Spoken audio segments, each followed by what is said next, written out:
The modern women tutorials. Your past. Yes, guys care about your past because the way they look at it, logically, is a lot like your work history. So your past relationships matter. Um, so that's why you hear the whole body count thing because we need to know based off of your past what your future is going to be like, right? Or what our future is going to be like. Because again, if we're the logical ones, it makes sense that we need to know the facts. We need to know your past so we can make a better decision when it comes to our future. And we definitely don't want your past to bite us in the ass. Now, let's say you have a high body count, and it's mainly in the city you're in. Well, one good thing he can do is move you out of that city, and boom, that clears that. So, right, and then of course disconnect yourself from any of your exes. No connections, obviously, because one, that's your past. Leave it there, right? Those were the guys that, well, you epically failed at. It'd be like trying to get a new job, but still trying to stay in contact with your old jobs. It kind of makes us feel like, oh, those are supposed to be fallback. You feel like you could get those jobs back that you quit or got fired from. Awkward. That's how we look at it. That's why it's like not a good idea to be in contact with guys in your past when they should be in your past because they're not the one, right? If they were the right guy for you, you still be with them, not them be your ex. Another thing about the ex thing is the fact you got to keep in mind that um, your ex is an indicator that you will more likely compare your new guy to him, always trying to figure out um, your new guy's, basically red flags by comparing him to your exes. And that's not a good thing. When the new guy, he's a new guy, right? So you shouldn't be comparing him to your exes. You should be comparing him to himself, right? To what he's doing. And you should always be looking for guys who have good personality traits more so than materialistic things. Because a lot of times y'all ladies tend to fuck down, not up. Because y'all tend to take good qualities of your exes, right? Things that you did like from your exes originally, right? And then now you try to use that against the new guy. Like, oh no, I don't want you to be a race car driver, for example, because my ex was a race car driver and he cheated on me. So I don't date guys who are race car drivers. It's like, what? Well, clearly you did at one point. Clearly you like race car drivers, but because one of them cheated on you, suddenly all race car drivers are the same. They're all cheaters. No, that's not how it works. Can it happen? Yeah, of course. But I'm just saying that it's not a good idea to judge the new guy based off the old guy, right? It's like judging your new job based off the old job. Your old job was McDonald's, your new job is at a law firm, yet you want to act like it's the same as McDonald's. It's not. It's a totally different place. Why don't you let the new place fuck up itself, right? Fuck up on its own merits, on its own issues, right? Why don't you judge the guy you're with based off of his current mistakes, not on the mistakes of some other guy from your past? And the thing is, if you have a lot of guys in your past, then that's a lot of red flags that you're going to be comparing the new guy with. And then that's the thing. Over time, it gets worse and worse and worse to a point where y'all ladies be like, "Man, men ain't shit. Men ain't shit. Men ain't shit." It's because you're trying to boil them down to specific negative interactions you had with guys in your past, and because you had negative interactions with guys in your past, like I said, y'all turn something that wasn't a bad thing, and then turn into a bad thing. Oh, my ex used to be friends with his ex, and that was a problem because he cheated on me. And then you'd be like, oh, was it with the ex, right? Nah, with some other chick. Wait, what? Okay, so then why the whole friendship with the ex a big deal? Not saying it's not. I'm just saying why is it a big deal when it wasn't part of the initial problem, which was he cheated. It's not like he cheated with the ex. This he was still in touch with, right? It was some other chick, but whatever, right? Or it's like, my ex was a millionaire. He cheated on me, so now I want a billionaire. But then let's say you get with a billionaire and then he cheats, right? So then money is not the issue, right? So money is not really the issue. I mean, if anything, logically, if you think about it, the more money a guy has, the more options he has, or the more likelihood ladies are going to want to give him the booty. So the more money, so the higher up you go money wise, the more cheating wise. Because if you think about it, you hear more about guys with more money cheating than guys with less money cheating. Not that guys with less money couldn't cheat.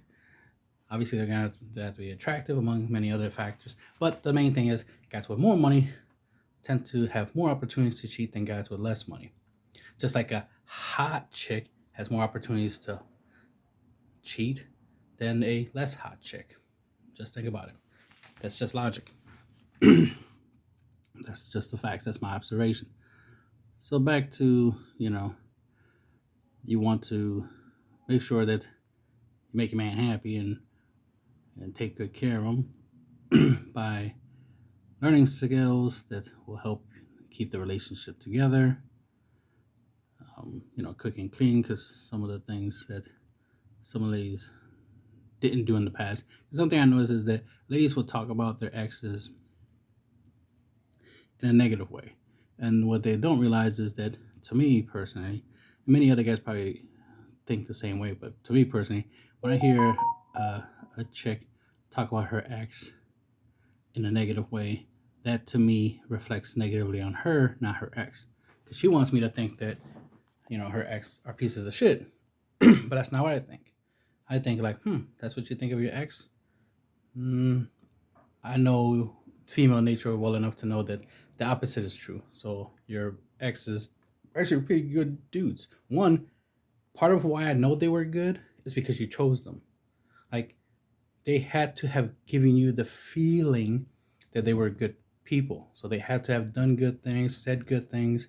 So there was a big impression that they were good, which is why you got with them. Then over time, you got tired of them, and something happened that made you want to get away from them. Right? So it's more you, less of them. Right? So it's more of a you problem. So that's why it's a reflection on you. Right? Because if you had a job at McDonald's, right, and then you quit or got fired or whatever, let's say you quit, and then you're constantly complaining about how bad McDonald's was, but in reality, it was just small, stupid stuff like they expect you to work overtime more often than you really wanted to. It's like, okay, so they offered you more money because remember, more time is more money, and they were paying you pretty good because you had good money, right? So I'm not really hearing anything bad other than you just didn't like that you have to work more. So that's more of a you problem, not about, oh, they were just mean to you or something, or they weren't a good employer. It's like, no, it sounds pretty good when they're giving you more opportunities to make money. It's not like you had anything better to do. You probably were just gonna go home and play with your cats or something, or watch TV or be on TikTok. So at least they gave you the ability to use your time to make more money instead of wasting it on TikTok, right? So I don't see it as a bad thing, right? Just like if, like, oh, my exes were toxic. What? Okay, be specific. Oh, they wouldn't let me go to clubs. That doesn't sound toxic. You wanting to go to clubs even though you got a man sounds toxic. So what you're telling me is they tell you no, and that's toxic.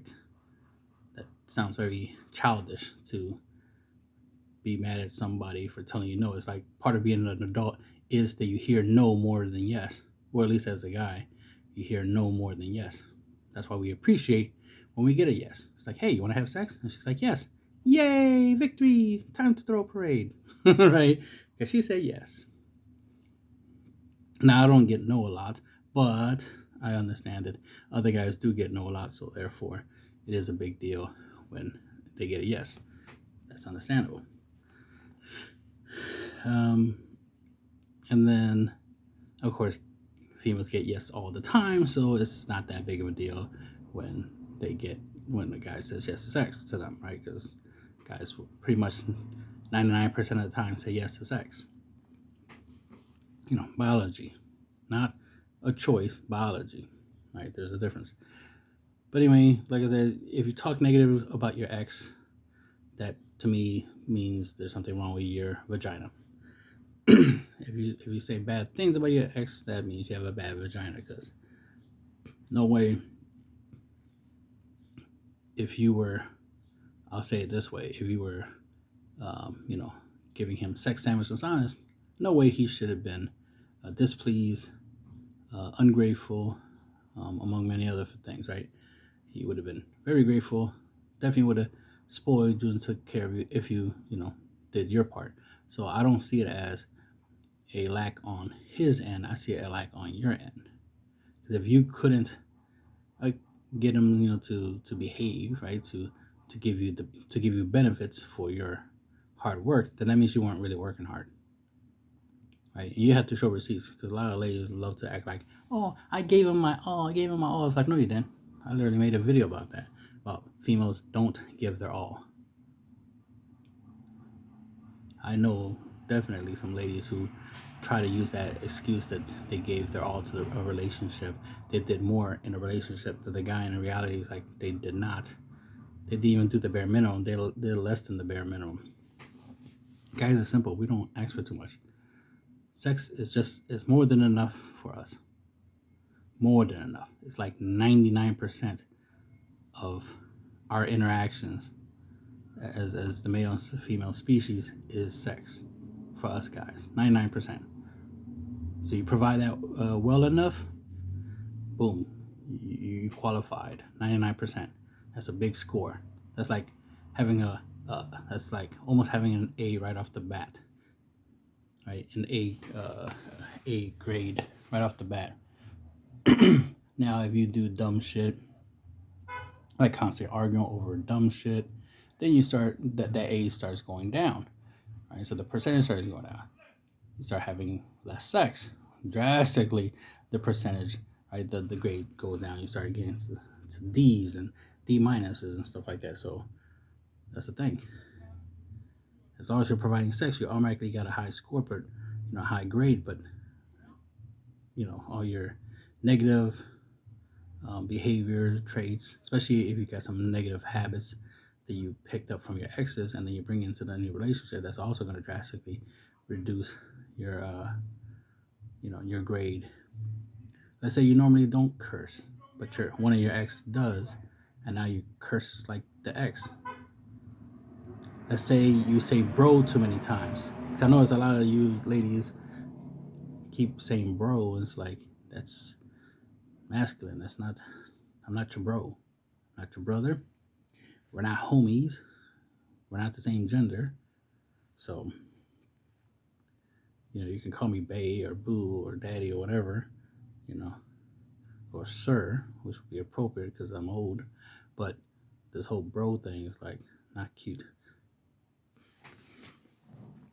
So clearly y'all picking that up from dudes.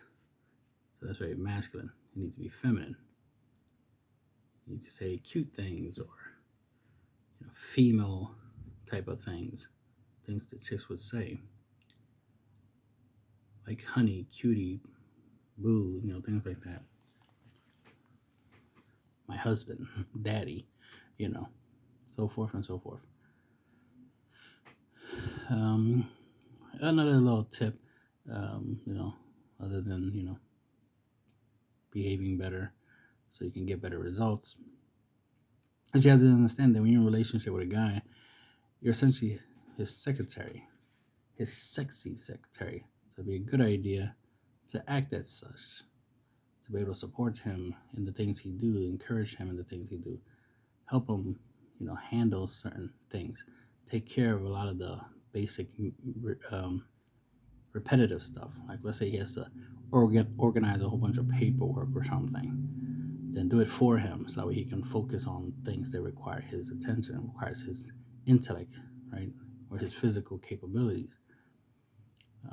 Like for example, if he's fixing a car, first learn what tools are, right? What a screwdriver, a Phillips screwdriver is, and what a flathead screwdriver is, what a monkey wrench is, right? What the different socket sizes are, right?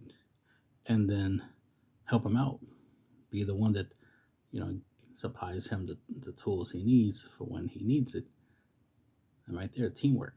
Small little things like that go a long way. But back to the sexy secretary thing. Um, look like a sexy secretary, right? That's a simple look to pull off because it's basically a white button blouse or top or whatever, right? Shirt, black skirt. Stockings are optional, but I do like the stockings, and high heels, of course. Glasses, my preference. And and of course, the blouse or the shirt needs to be unbuttoned so cleavage is showing clearly. Simple, simple look, easy to pull off. And the main thing I'm saying is that you got to make sure you have this as a wardrobe. Like, make sure you have the materials, right? The clothing to be able to pull off this look if need be. Now, this is the type of outfit you can wear around the house when he's like probably doing something, and you can assist him. And of course, this is useful in many other um, rooms of the house, if you know what I mean. So it's just something to keep in mind. I'm a fan of the idea, so that's the thing. What else? So of course, the whole past thing does correlate to the whole, body count thing. To me, the number is not as important as who is included in the numbers. Obviously, like I mentioned earlier, you can move to a different location and that number, kind of resets, technically, right? Because it doesn't matter that much as long as it doesn't actually become a problem. So there's that.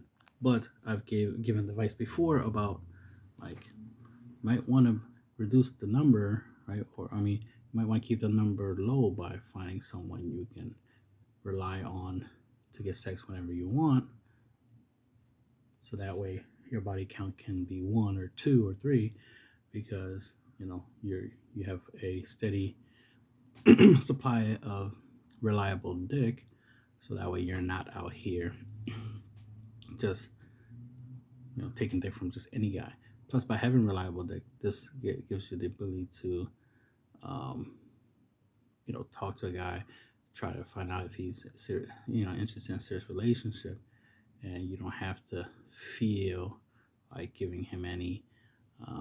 So this is a way to control that. Like for example, I give the guys advice. I've mentioned this before about like before you go out on a date with a chick, jerk off, right? Before you talk to a chick, jerk off, right? Because you want to know if the because you don't want your horniness or sexual sex to be a factor in your interaction with the opposite sex. So this is why I'm like, hey, if you got a guy that can help you, control your sexual urges, this can help you, make better decisions because you're not making a decision based off of your feelings. See, for us, it's horniness. For y'all, it's feelings. So if a guy makes you feel happy, makes you feel good, then you feel like giving him some kitty cat, right? The idea is to not have that feeling. So that way you can be logical, right? So you can be more specific, like asking questions, getting to know the person, right? You got to interview somebody before you hire them for the job of being your man, right? And that's if you can even get him to be your man, because he's more like he doesn't want the job, right? He'll take a blow job, but he won't take the job of being a boyfriend or a husband. So you got to put in more effort to vet and find the right guy, and then only open your legs to the right guy.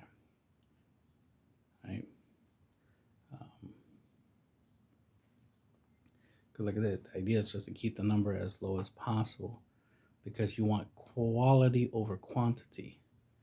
Unless you don't care and you just love variety. Hey, to each their own. You do you. Let some whole bunch of dudes do you, right?